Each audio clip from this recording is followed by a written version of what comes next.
Mr. Well tackles the Victorian issues of marriage and identity by the use of humor, sarcasm, and irony in the play, The Importance of Being Earnest. Set in Victorian England, the protagonist, Mr. Ernest Worthing, finds himself in the house of Algernon, a dear friend and the cousin of his love, Gwendolyn. This visit would set off a series of events as secrets unfold, the safes are taken away, and more sandwiches are eaten. We hope you enjoy the performance.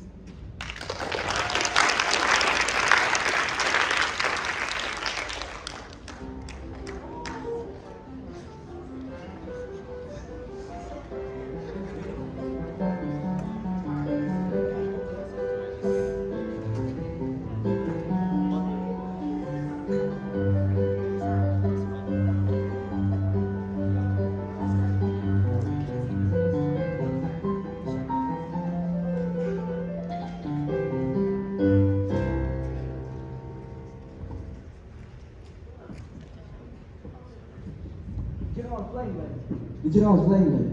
I didn't think it's polite to listen, sir. Well, I'm sorry for that, for your sake. I don't play accurately. Anybody can play it accurately, but I play it with a wonderful expression. As far as the piano is concerned, sentiment is my forte. Keep science for life. Yes, sir. Speaking of science for life, have you got the sandwiches cut out for Lady Bracknell? Yes, sir. Oh. Hurry up now, dear. By the way, Lynn, I see that from your book that on Thursday night when Lord Sherman and Mr. Worthing were dining with me, 8 bottles of champagne were entered as having been consumed? Yes, sir. 8 bottles and a pint. Why is it at the bachelor's establishment the servants invariably drink champagne? I asked merely for information. I attribute it to superior quality of wine, sir. I observe in a married household, the champagne is really of a first-rate brand. Good heavens, is marriage so demoralizing as that? I believe it is a very pleasant state, sir. I've only been married once. It was in consequence of a misunderstanding between myself and a young person. I'm not sure I'm much interested in your family life, Lynn. No, sir. It's not a very interesting subject. I never think of it myself. Quite natural, I'm sure. That would do, Lane. Thank you. Thank you, sir.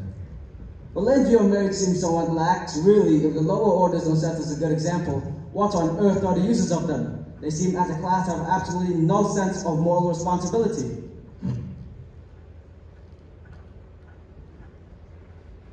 Mr. Earnest Worthing.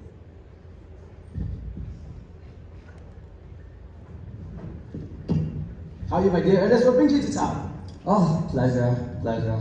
What else should bring one anywhere? Eating as usual, I see, Archie. I believe it is customary in good society to take a slight refreshment at 5 o'clock. Where have you been since Thursday? In the country.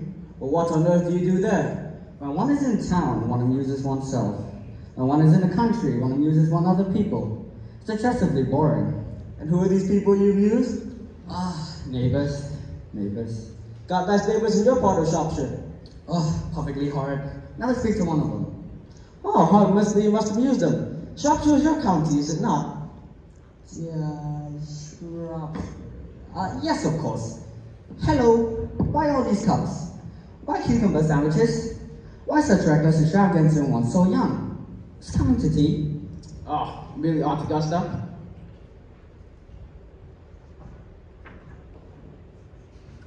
And Gwendolyn. Oh, how perfectly delightful. Yes, that is all very well. I'm afraid Aunt Augusta won't try to approve of your being here. May I ask why? Well, dear fellow, the way you flirt with Gwendolyn is perfectly disgraceful. It's almost as bad as the way she flirts with you. I am in love with Gwendolyn. I have come out to town expressly to propose to her. I've come to pull up a circle. I call that business. Oh, how utterly unromantic you are. I really don't see anything romantic about proposing. It is very romantic to be in love, yes, but not about a definite proposal. Well, one may be accepted, one usually is, I believe, then the excitement is all over. Besides, the very essence of romance is uncertainty. If I ever get married, I'll certainly try to forget the fact. I have no doubt about that, dear Audrey. The divorce code was specially invented for people whose memories are so curiously constituted. Yes, there's no speculation on that subject. The voices are made in heaven. Don't touch the cucumber sandwiches. I ordered them specially. But you have been eating them all this time. That's quite a different matter. They're ordered from my aunt. Besides, I love bread and butter. The bread and butter's for Gwendolyn. Gwendolyn's devoted to bread and butter. And very good bread and butter it is too.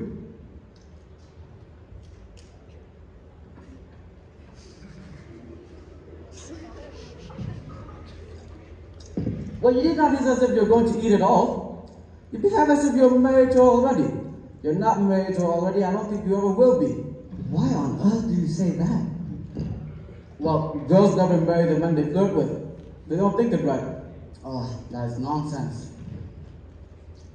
No, it isn't. It accounts for the extraordinary number of bachelors one sees all over the place. In the second place, I don't give you my consent. Your consent? Yes, dear fellow, Gwendolyn is my first cousin. Before I allow you to marry her, you want to clear up the whole question of Cecily. Cecily? What on earth do you mean, Algie? By Cecily? I don't know anyone of the name Cecily.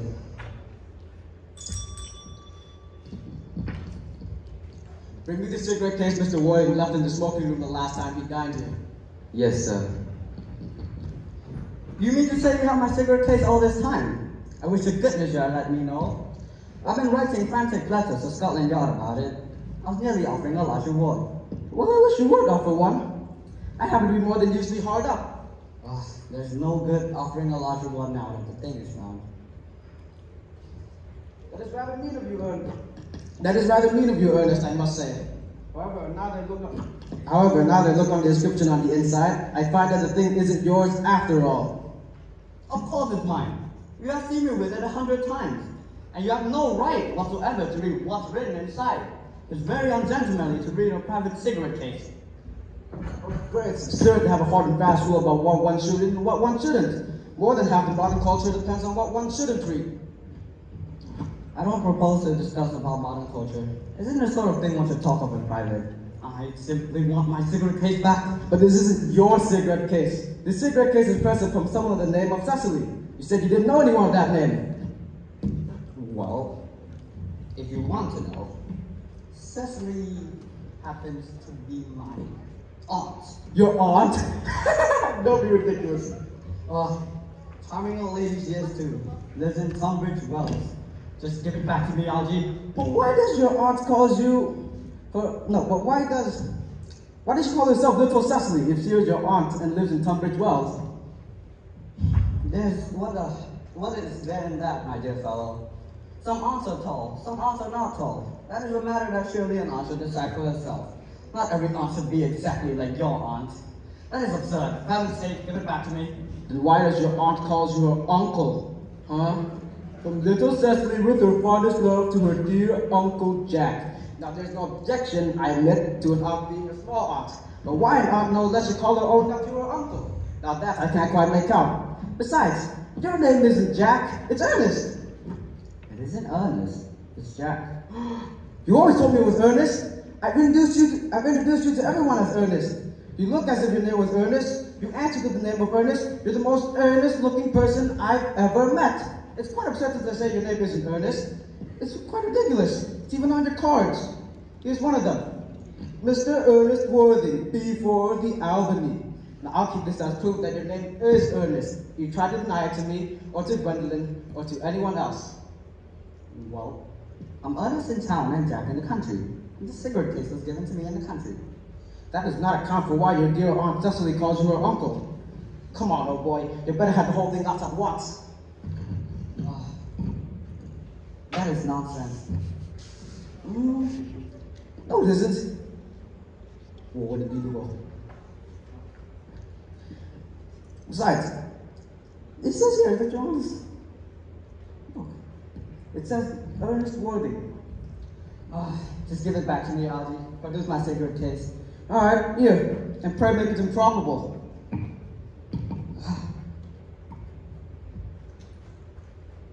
My dear Algie, there is nothing improbable about my explanation at all. In fact, it's perfectly ordinary. Old Mr. Thomas Cardew adopted me when I was a little boy. Made me his will guardian of his granddaughter, Miss Cecily Cardew. Cecily, who addresses me as her uncle from motives of respect that you could possibly not appreciate, lives at my place in the country under her admirable charge of governess, Miss Prism. Where's this place, by the way? That is nothing to you, dear boy. You are not going to be invited. And I may tell you candidly that the place is not in Shropshire. I suspected that much, dear fellow. I've bumped over Shropshire on 2 separate occasions. Now go on, tell me why you're Ernest in town and Jack in the country. My dear Algie, I don't know if you'd be able to understand my real motives. You are hardly serious enough.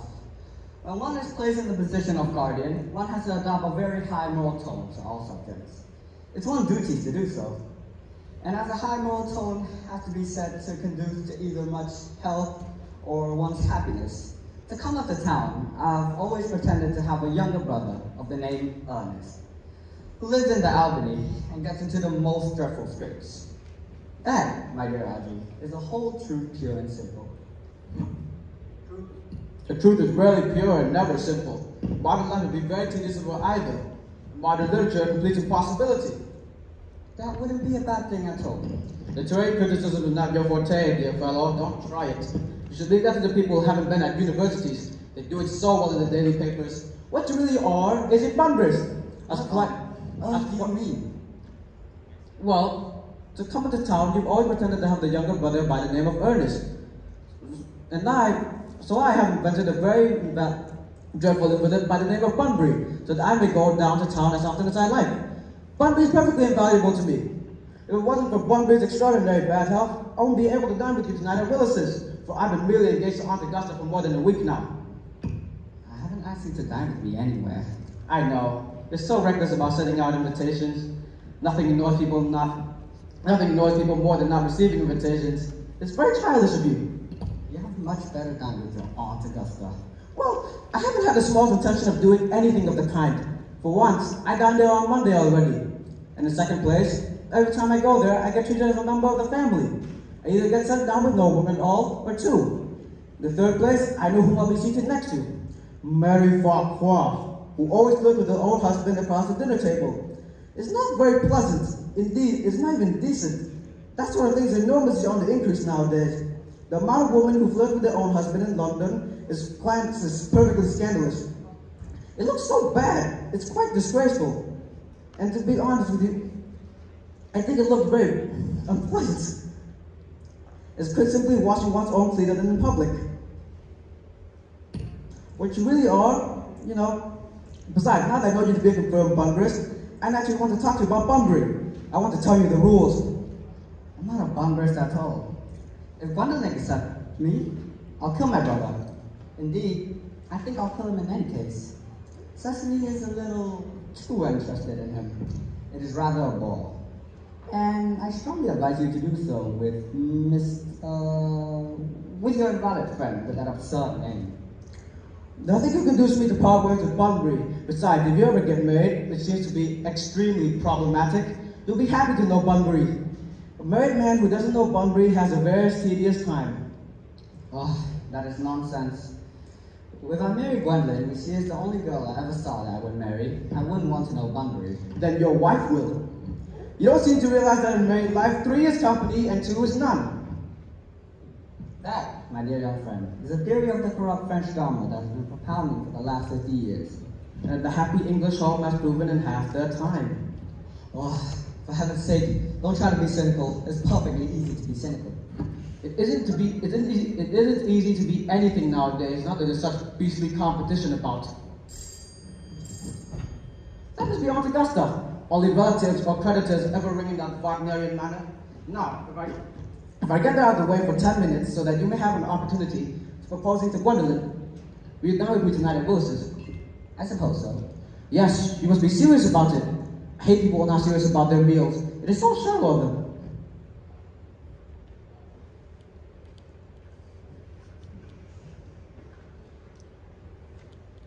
Lady Bracknell and Miss Fairfax.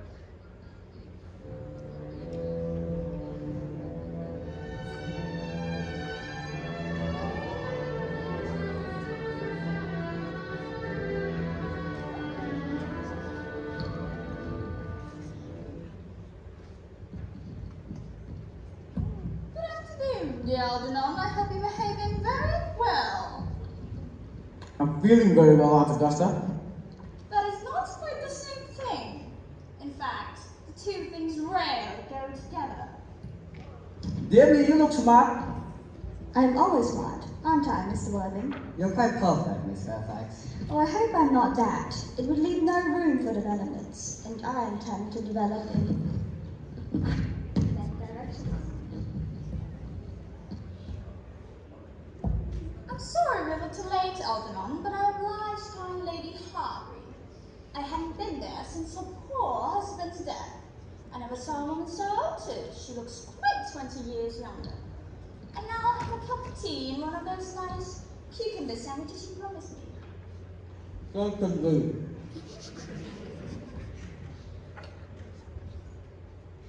Gwendolyn, won't you come and sit here? Thanks, Mama. I'm quite comfortable where I am. Good heavens, Lane, where the cucumber sandwiches I ordered? There were no cucumbers in the market this morning, sir. I went down twice. No cucumbers? No, sir. Not even for ready money. Ah, that will do, Lane. Thank you. Thank you, sir. Dear Aunt Augusta, I'm quite distressed about there being no cucumbers. Not even for ready money. It really makes no matter, Algernon. As a crumpets with Lady Harbury.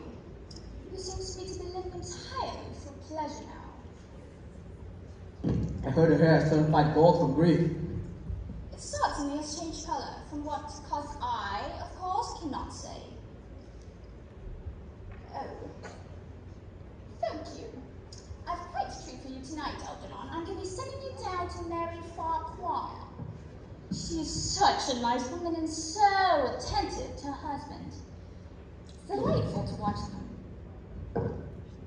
Looks like I have to give up the pleasure of dining with you tonight after all. I hope not.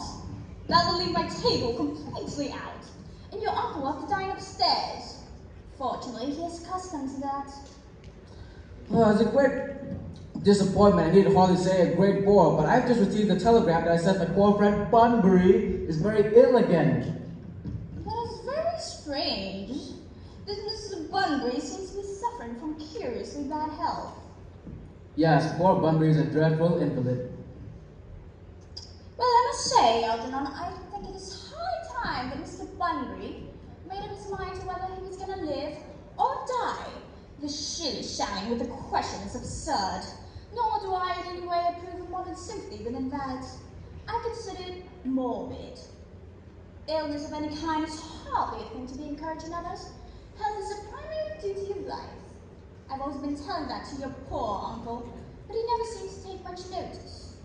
As far as his islands goes, I would be much obliged if you would tell Mr. Bunbury, for me, to be kind enough not to have a relapse on Saturday, for I rely on you to arrange my music for me. It is my last reception and one wants something that will encourage conversation, particularly at the end of the season, where everyone's practically said whatever they have to say, which in most cases is probably not much. I'll talk to Bunbury if he's still conscious, Aunt Augusta. As for the music, that's quite a great difficulty. You see, when one plays good music, nobody listens. But when one plays bad music, nobody talks. I'll run over the program that I've drawn out if you so kindly come to the next room with me for a few moments. Thank you, Algernon. That is very thoughtful of you. I'm sure the program will be delightful after a few explications. French songs I cannot possibly allow. People either think they are improper, or look shocked, which is vulgar, or laugh, which is worse. But German sounds thoroughly a respectable language, and I believe is so. Gwendolyn, you will accompany me. Certainly, Mama.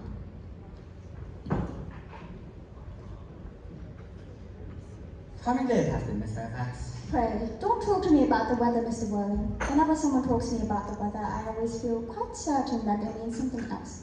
And that makes me so nervous. Well, I do mean something else. I thought so. In fact, I'm never wrong. And I would also like to be allowed to take advantage of Lady Spragnell's temporary absence. I would certainly advise you to do so. Mama has a way of coming back into the room that I've often had to talk to her about. Miss Fairfax, ever since I met you, I've admired you more than any girl I've ever met since I met you. I'm quite aware of the fact, and I often wish that in public, at any rate, you had been more demonstrative. For me, you've always had an irresistible fascination. Even before I met you, I was far from indifferent to you. We live, as I hope you know, Mr. Worthing, in an age of ideals. The fact is constantly mentioned in the more expensive monthly magazines and has reached provincial pulpits, I'm told. My ideal has always been to love someone of the name of Earnest. There is something in the name that inspires absolute confidence. The moment Algernon first mentioned he had a friend called Earnest, I knew I was destined to love you. You really love me, Gwendolyn. Passionately. Oh, darling. You don't know how happy you've made me. My own Earnest. But you don't mean to say you couldn't love me if my name wasn't Earnest. But your name is Earnest, isn't it? Well, it is. But supposing it was something else, do you mean to say you couldn't love me then? Ah, that is clearly a metaphysical speculation. And like most metaphysical speculations, have very little reference at all to the actual facts of your life, as we know it. Personally, darling, to speak quite candidly, I don't care much of the name Earnest. I don't think it suits me at all. It suits you perfectly. It is a divine name. It has a music of its own and it produces vibrations. Well, darling, I think there are much nicer names out there. I think Jack, for instance. A charming name. Jack. No, there is very little music in the name Jack, if any at all. Indeed, it does not thrill, it doesn't produce any vibrations, and I have met several Jacks. They all, without exception, have been more than usually plain.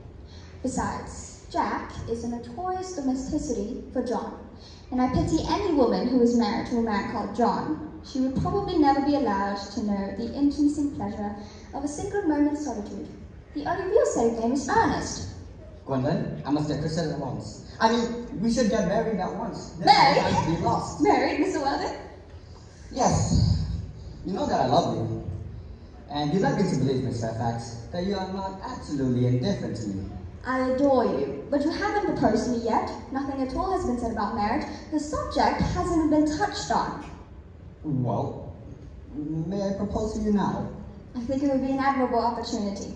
And to spare you any possible disappointment, Mr. Worthing, I think it only fair to tell you quite frankly beforehand, I'm fully determined to accept you. Gwendolyn? Yes, Mr. Worthing, what have you got to say to me? You know what I've got to say to you. But, yeah, well, why would you just say it? Gwendolyn? Will you marry me? Of course I will, darling. How long have you been about it? I'm afraid you've had very little experience on how to propose. My own one. I've never loved anyone in the world but you. Yes, but men often propose for practice. I know my brother Gerald does. All my girlfriends tell me so.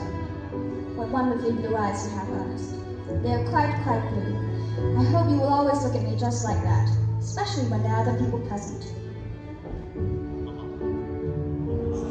Mr. Worthing!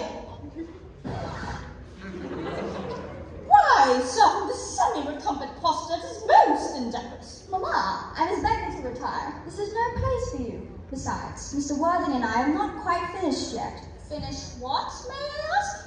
I'm engaged to Mr. Worthing, Mamma. Pardon me, you're not engaged to anyone. When you do become engaged, I, your father, should as help admit him. We'll inform you of the fact. An engagement should come on a young girl as a surprise. Pleasant or unpleasant, as the case may be, it is hardly a matter that she can arrange for herself. Now, I have a few questions to put on you, Mr. Worthing, and while I'm making these inquiries, you, Gwendolyn, will wait for me below in the carriage. Mamma! In the carriage, Gwendolyn? Yes, Mamma.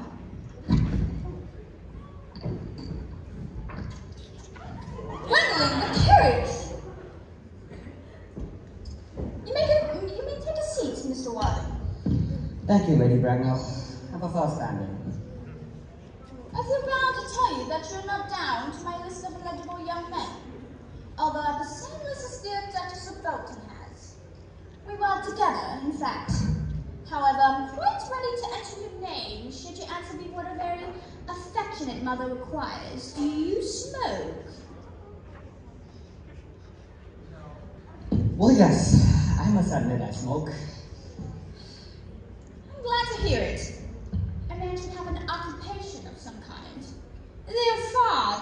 idle men in London as it is.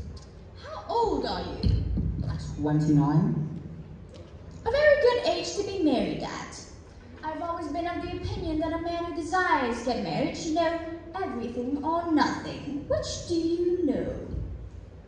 I know nothing, Lady Bracknell. I'm glad to hear it. I do not approve of anything that tampers with the natural ignorance. Ignorance is like a delicate and exotic fruit. Touch it and the bloom is gone. The whole theory of modern education is radically unsound. Out of London, of course, education produces no effects whatsoever. If it did, it would prove serious danger to the upper classes and would probably lead to acts of violence in Grosvenor Square. What is your income? Between 7,000 to 8,000 a year.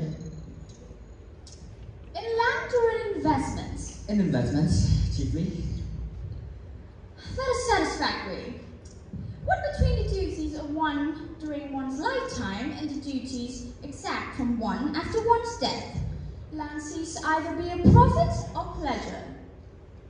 It gives one position and keeps one from keeping it up. Keeping it up. Well, I own a country house with some land, of course.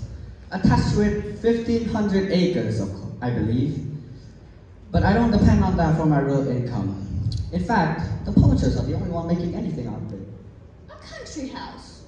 How many bedrooms? Well, that could easily be cleared up afterwards. You have a townhouse, I hope. A girl with simple and spoiled nature like Gwendolyn could hardly be expected to reside in the country. Well, yes, I own a house in Belgrave Square. It is let to year by Lady Bloxham. I can get it whenever I like, at 6 months' notice. Lady Bloxham? I don't know her. She goes about very little. She is a lady considerably advanced in years. Well, nowadays there is no guarantee of respectability of character. What number in Belgrave Square? 149? The unfashionable side. I thought there was something, although that could easily be cleared up afterwards. Do you mean the fashion or the side? Both, if necessary, I presume. What are your politics? I'm really afraid to say I have none. I am a liberal unionist. Oh, the Countess Tories. To dine with us, or come in the evening, at any rate. Now to minor matters, are your parents living? I've lost both my parents. Both? To lose one parent, Mr. Worthing, may be regarded as misfortune. To lose both looks like carelessness. Who was your father? He was evidently a man of some wealth. Was he born in what the radical papers called the purple of commerce, or did he rise from the ranks of aristocracy? Well, I'm really afraid to say I don't know. The fact is, Lady Bracknell, I said I had lost my parents. It would be nearer the truth to say my parents have seemed to have lost me. I don't really know who I am by birth. Well, I was found. Found? Yes. The late Mr. Thomas Cardew, an old gentleman of a very charitable and kindly disposition, found me. And he happened to give me the name of Worthing. Because he had a first-class ticket in his pocket at the time. Worthing is a place in Sussex. It is a seaside resort. Well, this charitable gentleman who had a first-class ticket to a seaside resort found you. In a handbag. A handbag? Yes, I was found in a handbag. A somewhat large, black leather handbag with handles to it. An ordinary handbag, in fact. In which locality did this Mr. James or Thomas Cardew come across this ordinary handbag? In the cloakroom at Victoria Station. It was given to him in mistake of his own. The Victoria Station cloakroom? Yes, the Brighton one.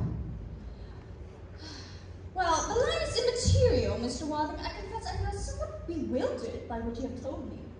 To be born, or at any rate bred, in a handbag seems to me to display contempt for ordinary decencies of family life that remind one of the worst successes of the French Revolution.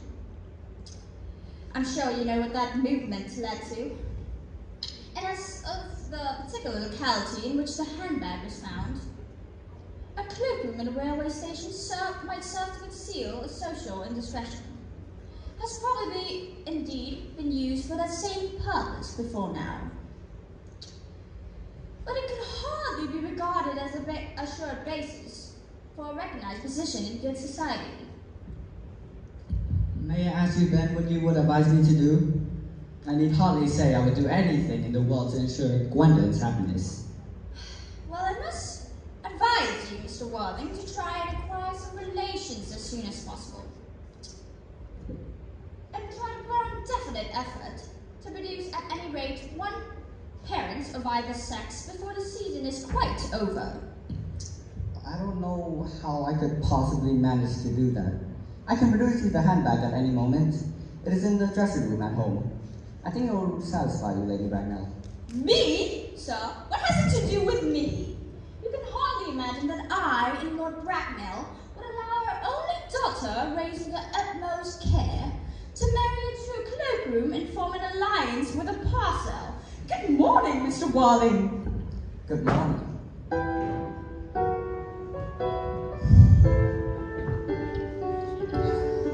Stop playing that dancing tune, Algie. How idiotic you are.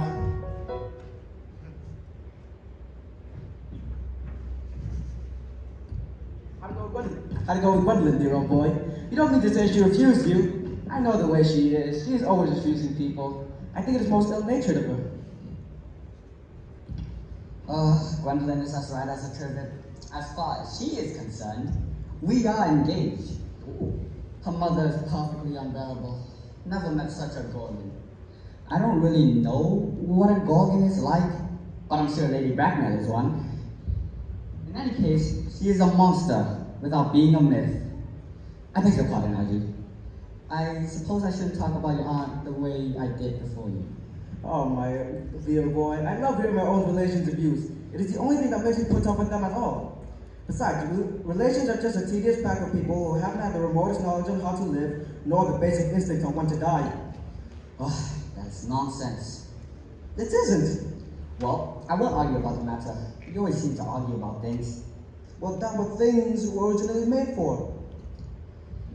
Upon my word, if I thought that I'd shoot myself, do you think there's any chance of Gwendolyn becoming like her mother in 150 years' time? Do you, Algie? All girls become like their mothers. That is their tragedy. No man ever does. That's his. Is that clever? It is quite true as any modern observation in civilized life. Oh, I'm sick to death of cleverness. Everyone is clever nowadays. Wherever you go, you meet clever people. It has become an absolute public nuisance. I wish to goodness there were a few fools left. We have. Then I would extremely like to meet them. What do they talk about? The fools? About the clever people, of course. Oh my God, what fools? Say, does Gwendolyn know the truth of you being Ernest in town and Jack in the country? The truth isn't the sort of thing you should tell to a nice, sweet, refined girl. What extraordinary ideas you have on how to behave to a woman. The only way to behave to a woman is to make love with them if they're pretty, and to someone else if they're plain. That is nonsense. Well, what of your brother? What of the profligate Earnest? Oh, well, by the end of this week, I shall get rid of him. I'll say he died in Paris of apoplexy. People die of apoplexy quite suddenly, don't they? Yes, they do, but it's quite hereditary. You'd much better say a severe chill. You are sure a severe chill isn't hereditary or anything of that kind? Of course not. Well, very well then. My poor brother Ernest died of a severe chill in Paris.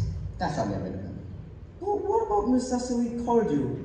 Didn't you say she was much interested in your brother Ernest? Wouldn't you feel his pain? Wouldn't you feel his loss a great deal? That's all right. Cecily is not a silly, romantic girl, I'm glad to say.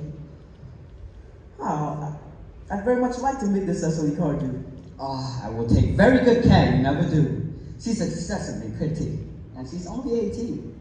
Does Gwendolyn know you have an excessively pretty ward who's just only 18? Oh, one doesn't blurt these things out to people. Cecily and Gwendolyn are perfectly certain to be great friends. I bet you anything you want, half an hour after they met, they'll be calling each other sisters. Women only call each other those things after they called each other a lot of other things first. Now then, if you want to get into good table at Willis's, we much better go get changed. Be Joe was 07. It is always late 7. Well, I'm hungry. I never really knew you when you want. What shall we do after dinner? Go to the theater? No. I loathe listening. Shall we go to the club then? No. I hate talking to people. Trot around the Empire around 9? Oh, no. I can't bear to look at things. Then what should we do? Nothing.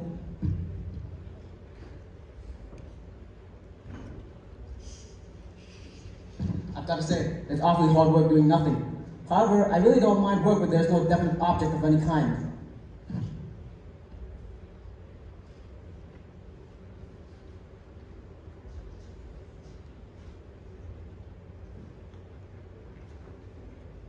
Miss Fairfax. Gwendolyn, upon my word.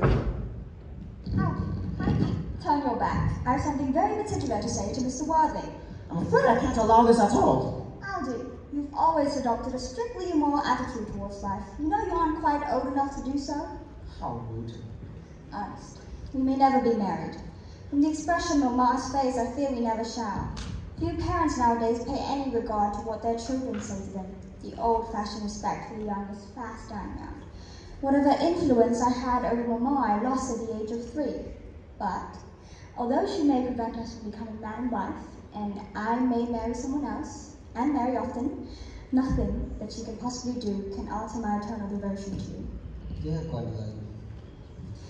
Your romantic origin, as related to me by Mama, with unpleasing comments, has naturally stirred the deepest fibers of my nature. Your Christian name has an irresistible fascination, and the simplicity of your character makes you incomprehensible to me. Your town address in the Albany I have. What is your address in the country? The Manor House, Wilton, Hertfordshire. There is good postal service, I suppose. It may be necessary to do something quite desperate. That, of course, will require serious consideration. I will contact you daily. My own darling. Aldi, you may turn round now. Thanks, I've turned around already. You may also ring the bell. May I see you to your carriage, Mr. Fairfax? Certainly. I will see Miss Fairfax out, Lane.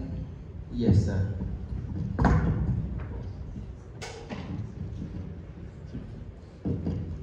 A glass of sherry, Lane? Yes, sir. I will go bumbering tomorrow. Yes, sir. I shall probably not be back till Monday. You can pack my dressing clothes, my smoking jacket, and the bumbering suits.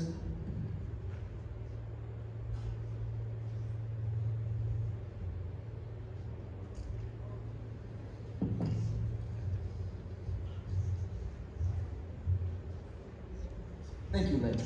I hope tomorrow's a fine day, Lynn. It never is, sir. Oh, what a perfect pessimist you are. I do my best to give satisfaction, sir. There's a sensible, intellectual girl. The only girl I've ever cared of in my life. What on earth are you so amused at? I'm just worried about Bunbury, that's all. You take very good care of your friend Bunbury. We'll get you into serious scrape someday. I love scrapes. They're the only thing that are never serious at all. That is nonsense, Algie. You never talk anything but nonsense. Nobody ever does.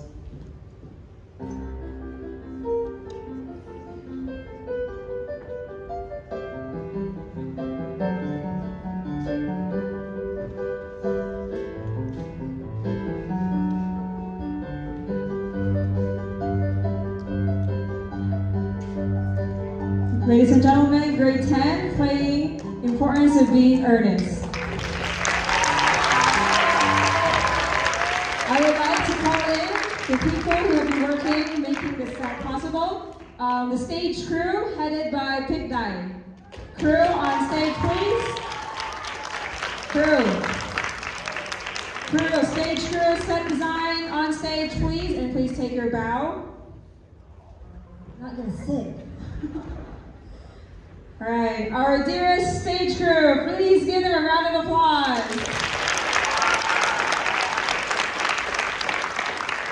Thank you. And next we have our costume and makeup department headed by Portland.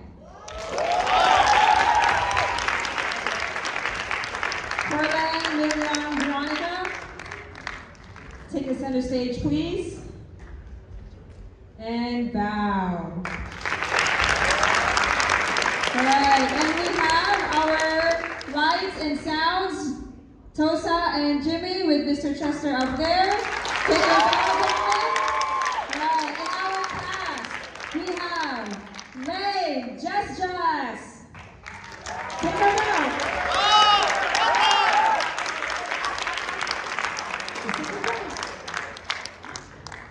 All right, we have Lady Bracknell portrayed by Kassar.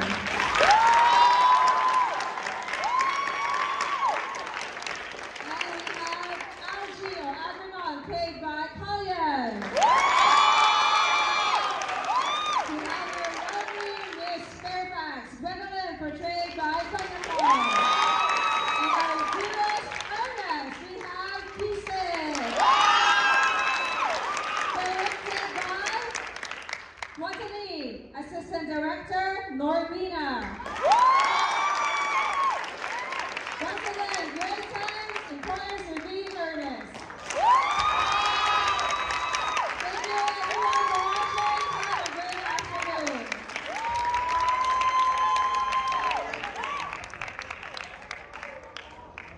No more sandwiches, I guess. All right, thank you everyone, and you may see your way out. Thank you.